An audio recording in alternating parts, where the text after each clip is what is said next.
Good to catch up with you. I want to ask you about the strategy on the hostages here, because the Israeli security apparatus has vowed that it will take out, it will kill any Hamas member that had anything to do with October the 7th. But if Hamas leaders think that they're done for, there's very little incentive for them to negotiate the release of hostages. So, and I bring this up because Adam Boehler, who negotiated the Abraham Accords in part, brought this up yesterday. Is there potentially a scenario here in which Hamas leaders, including Mohammed Deif, would be allowed to survive, potentially through exile, in exchange for hostages? So, John, I appreciate your question, but for obvious reasons, I'm not going to further expand about any strategy and about how to deal with the hostage situation that obviously is making things for us right now very complex on the ground as we operate in Gaza with the goal of dismantling and eliminating the Hamas regime, their governance bodies and their military wing. But of course, our top priority as well is to bring back our sons and daughters. So we are seeing that international pressure is working on Hamas. This is why we call on the nations of the civilized world, back us up in this demand that Hamas would release them unconditionally and equivocally. We also want to see the Red Cross examine these hostages, get some access to them. Some families, 240 families, in fact, here in Israel, have no clue about the condition in which their loved ones are being held captive in Gaza for 25 days. So we want to see this happening. I can tell you that our expanded ground operation right now in Gaza is working in these two dimensions towards these two end goals that we have defined for this war that we didn't want and we didn't start.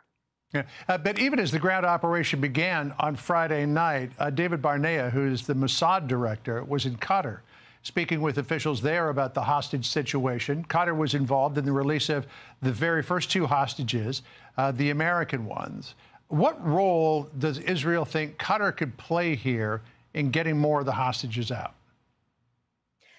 I cannot divulge much information in that respect, and I'm sure you understand why, for very, very obvious reasons here. Sure. But I can tell you that we are working with our international partners, including with our best friend, the United States, to bring to the release of these hostages. And everything that we are doing right now on the diplomatic arena and on the military level on the ground is focused on that end, as well as to dismantle Hamas. I wanted to ask you about the Jabalia neighborhood in northern Gaza, which I understand was struck again today. Israel insists that it's going after legitimate military targets, but Hamas, of course, is telling the world that civilians are perishing by the dozens. We know, of course, that Hamas likes to keep civilians in harm's way. It has encouraged them not to leave northern Gaza for the safe zone in southern Gaza. In some cases, we understand that it's actually prevented them from doing so.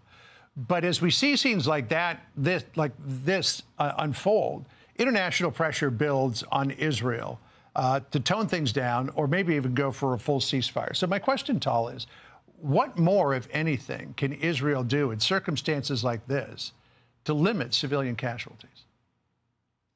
I can assure you that Israel is doing everything possible. We're acting in a very surgical way in Gaza to minimize civilian casualties. And as you said, John, it is the interest of Hamas to maximize civilian casualties. This is exactly what they want for two reasons. Well, because it puts the pressure on Israel and it serves their military machine. You see, when international players, when international media outlets or, the international community, the United Nations, when they put pressure on Israel because of the very sick, murderous Hamas methods of using Palestinian civilians as human shields, it achieves their goal. They're playing right into the strategy of Hamas. So what we need to do as the nations of the civilized world is sending exactly the opposite message, an unequivocal message that terrorism is a dead end and it will not be accepted.